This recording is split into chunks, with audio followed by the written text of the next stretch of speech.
Welcome back, this is Fox. This is a slightly different video to what I normally do. This is mainly for scientific purposes, if you like. I've spent the last 3 hours trying to work out the best setup for your farms in the new world.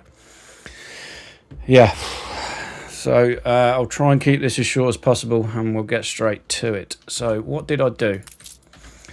Well, to start with, obviously I've set up a tractor. Without a doubt, the tractor is the best way to go on any farm because it gives you an instant 200% boost.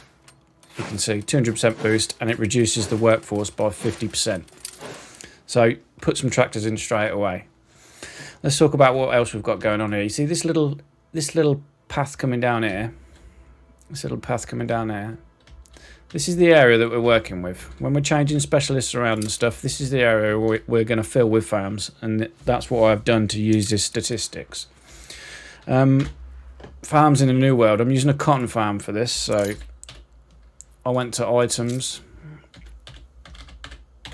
typed in cotton plantation, and then I looked at all the specialists that you got that can affect things in the new world in your farms and trade unions. I didn't get this one because this is a craftable one from Nate and it requires you to go searching for stuff, diving for stuff. This one as well, productivity 2 plus 20%, was outweighed by this steel drill and some other ones. So the ones I bought along to test were Dr. Ali. I bought the Horticulturalist, the Arborist, patented steel seed, the Plough, which is in a trade union at the minute. You can see Plough. I bought the Balance Plough, the Super Seed, and the Chemical Fertilizer. And I started logically in regards to how I did it. I thought we're getting 50% workforce reduction from the fuel station, or the tractors if you like. To keep them all zero workforce, I am always going to put this miraculous steel plough in. That instantly takes your farms to zero workforce. Minus 50 from the tractor, minus 50 from the miraculous plough, plus you get a 50% bonus from this plough. So this plough is going to stay in socket 1 the whole way through this, for the main reason that it's given us zero workforce, plus a 50% boost. There's nothing else that gives it a boost that big apart from Ferras, but we'll get into that later on. The next two that I decided to go with were the ones that give us the biggest boost. So the Super Fertilizer came next because it gives you plus 70% productivity, and the downside that you have to use 35% more modules. The next one was the Chemical Fertilizer, 50%, same as Ferras, but I started with this because it's something that you're going to get when you're doing your World's Fair exhibitions and stuff like that. It pops up quite a lot. So Super Fertilizer and the Chemical Fertilizer. Now this is a setup we've got here. This setup enabled us to have 6 farms at 470%. I'll write all these figures down in a table and put them in the description to this video, so if you want to check over it, you'll see the different outputs and how they differ. So yeah, this allowed us to have 6 farms at 470%. Now this makes 38 tons of cotton per minute, which is not bad at all, but we're filling up a lot of this space using the extra modules. So I then just went down logically. I thought, right, Super Fertilizer gives the biggest boost. I know we use some of the modules, but if we do away with the Chemical Fertilizer, now the Ferras, this enabled us to use 1 extra farm. It wasn't quite at 100%, it was at 420%. So we're at 7 farms now, almost all at full capacity, using the Super Fertilizer and Ferras. I'm not going to show you this one because there's a few others I wanted to go through. This produced 43 tons a minute. So already an extra 5 tons a minute just from doing away with that fertilizer and swapping it for a Ferras. Same amount of boost, both giving a 50% boost, but the added bonus that we were losing some modules and we could throw another farm in there at almost 420%. So that gave us an extra 5 tons a minute. Then I thought, well, if we do away with the Super Fertilizer, because it's making us use all these extra modules, although it gives us the biggest boost, if we do away with the Super Fertilizer, then put the item that gives us the next biggest boost, which is this patent steel seed drill. So I'll put this one in. I'll show you this one. Shouldn't take too long. This has decreased the farm size down drastically, so we only need 216 farms. 216 tiles per farm. I'm going to show you a few of these just so you can get to see what they look like set up. This was one of the ones I wanted to show you. Keeping everything inside this box, keeping the farms at maximum where possible. Tried to keep it as fair as possible.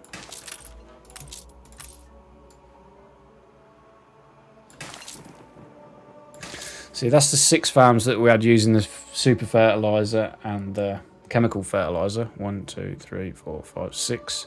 We've still got all this space, so I'm going to need to use at least another 2. I think it may be 3. I believe it was 9 in total. We managed to squeeze. Or 8 and then one smaller amount.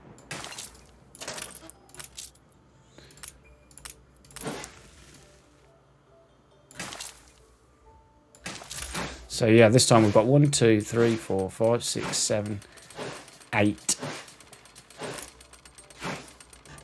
So we managed to get 8 farms at full, which is 440% with these boosts. And 1 frame at 230%. So we've squeezed in an extra 3, nearly, well, 2.5 farms compared to the first setup. An extra 2 farms compared to the last setup with a Ferras. And this is producing 50 tonnes a minute. So we've jumped up 7 tonnes from the last setup just by removing the other boost that was using extra modules. So one thing I've learned from this straight away is the boosts with extra modules don't work. Just don't use them. Use something else. Use these craftable items from the Scholar University, whatever it is, cotton plantation. Yeah, this supersede item source. You can get it in military awards, resource institute, from monuments, quests, and expeditions. So I always craft it. I mean, this setup is very, very good. 50 tons compared to 38 tons. So we're 12 tons different from the super fertilizer setup. 7 ton different from the super fertilizer and Ferras when we've done away with the other one. So the next one, I thought, let's go even further. We've done away with the ones that give you extra modules. So why don't we try some of these specialists that actually reduce the modules? So there's this fella here, Horticulturalist Herman. He decreases the number of modules by 20%. So let's try this one. This means we're going to be able to fit even more farms in. So let's turn this one on. I've got a sneaky feeling we're going to need this one as well. We're only at 187 tiles now per farm.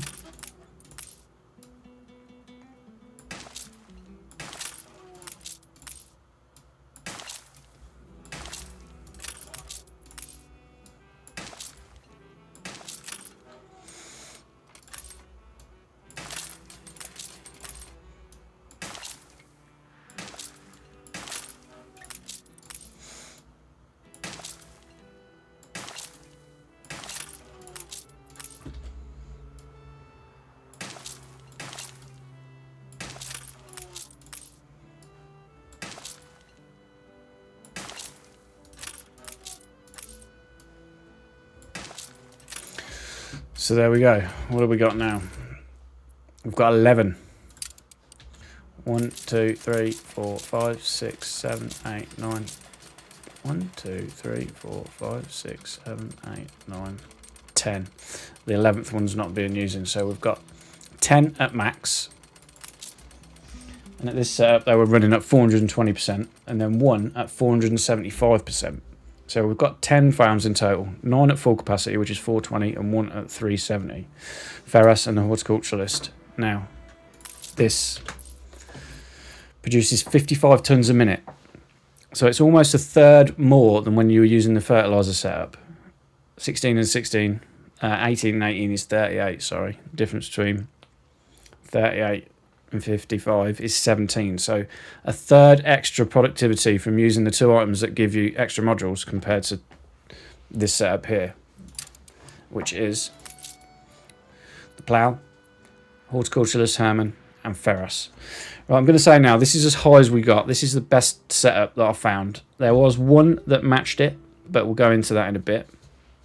The reason this setup's good is not only are you getting the most productivity out of your farms, decreasing the module size, this horticulturalist chap gives extra good. He gives extra red peppers, potatoes and grapes. It's not an awful lot with these 10 farms. It's 4 potatoes, 4 peppers and 4 grapes per tick, or per minute, tons per minute. I mean, you can imagine if you've got 40 of these on your farm, then you're going to be producing 16 tons a minute. Now, 16 tons of grapes a minute. If I go over to this investor only island over here, that's more than the grapes it needs to provide the champagne for this whole island. So now your brain's ticking over, isn't it? It's thinking what you can make the use of these and what a good sort of setup it is. So yeah, as I said, that was the pinnacle of it. That's as high as it went. The only other setup I decided to choose, I can tell you now what I did next. There is another item that reduces the modules. Obviously, it's less productivity and it reduces less modules. So it's this one, the Arborist. 15% productivity and 10% modules. This one went down to 51 tons a minute, but it produced 9 tons of tobacco a minute. So, as I say, if you've got 40 of these farms on an island, I'm easily going to have 40 of these cotton farms on this island when it's finished. That's going to be producing me 36 tons of tobacco a minute. 36 tons of tobacco a minute. That is an awful lot. When at the minute, these cigar factories are producing 32 tons a minute, and that is easily producing enough, more than enough for that that we went over here. I think this only wanted 16 tons of cigars. Yeah, 20 tons. So you're nearly producing a whole investor island and a half's worth of tobacco from that specialist on an island, just as an added side bonus. So yeah, this is a very good setup. I mean, we're dropping 4 tons a minute of the actual production by using Ferras, but yeah, I mean, it's crazy. I was so shocked when I went for all this that using the ones that reduce the modules was so much more efficient. The setup then I went to is full on crazy. The Plough, obviously, for the workforce reduction, and then these two, even though it's a tiny 15% productivity, 20% productivity, we're decreasing the number of modules by 30%, which enables us to have a lot more farms. So I'll just do this one. This is going to be the last one. And we'll talk over what you guys think. I'll be interested in the comments to see which setup you think is best. As I said, I'll take the time to write all the... I'll just write them in order. I'll do a simple order from best to worst in productivity and the numbers of each good they produce. Bearing in mind, this is a very small test. If you're using 40 farms per island, the difference in numbers is going to be drastic. But we're only using... The difference is between 6 farms and 11 farms, and it's already a third difference. So you can imagine the numbers when you go to large amounts of farms on an island. So that's going to be crazy.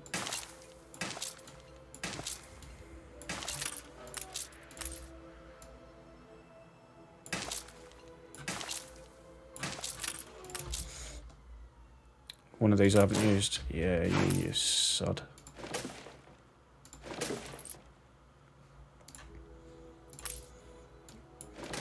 Bear with me.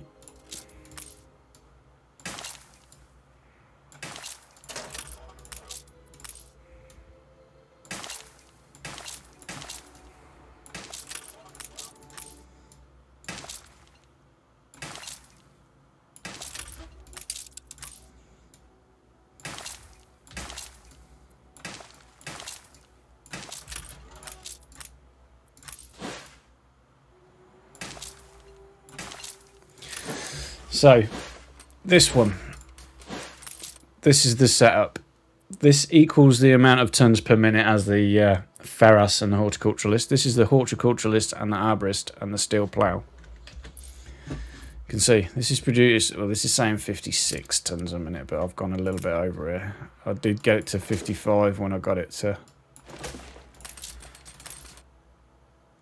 I've got it just in here.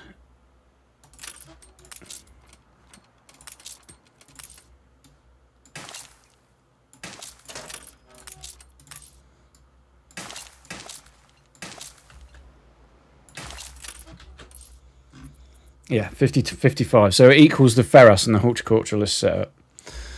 So yeah, 55 tons a minute. And we're not using anything that looks like a big boost. It's only a 15% boost, 20% boost.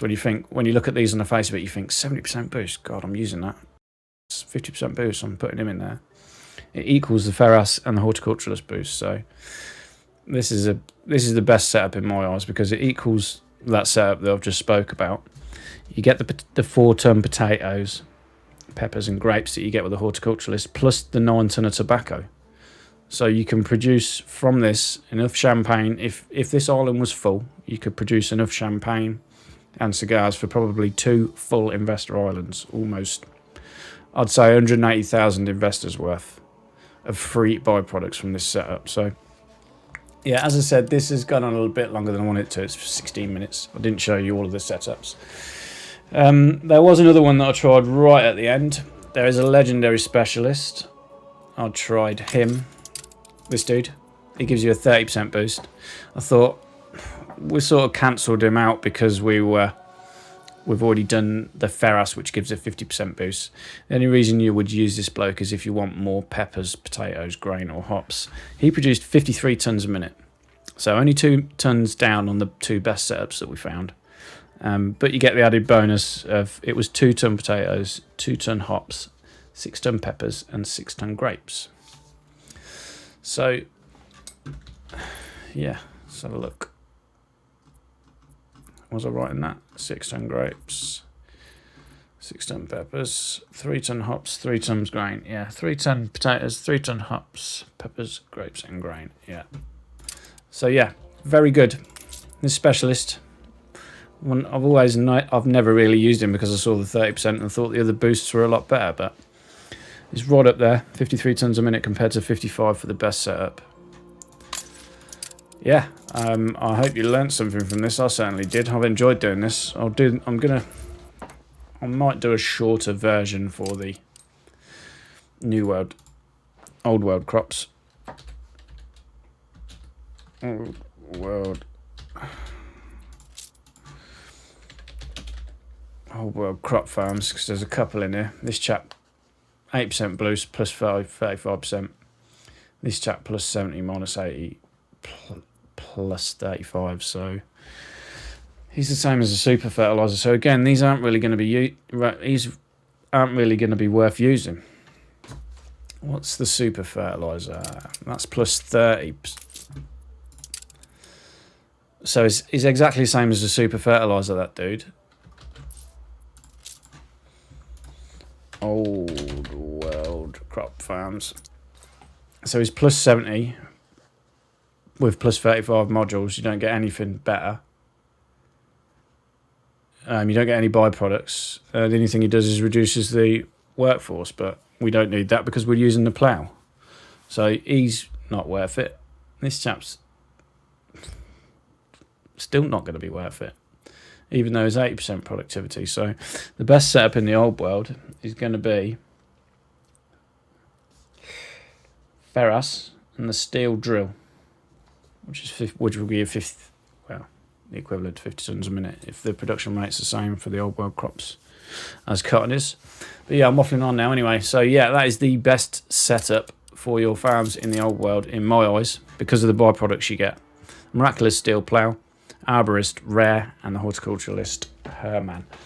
Yeah, as I said, hope you learned something. Hope you enjoyed this. Please give it a like, subscribe if you haven't already, and I'll see you in the next one.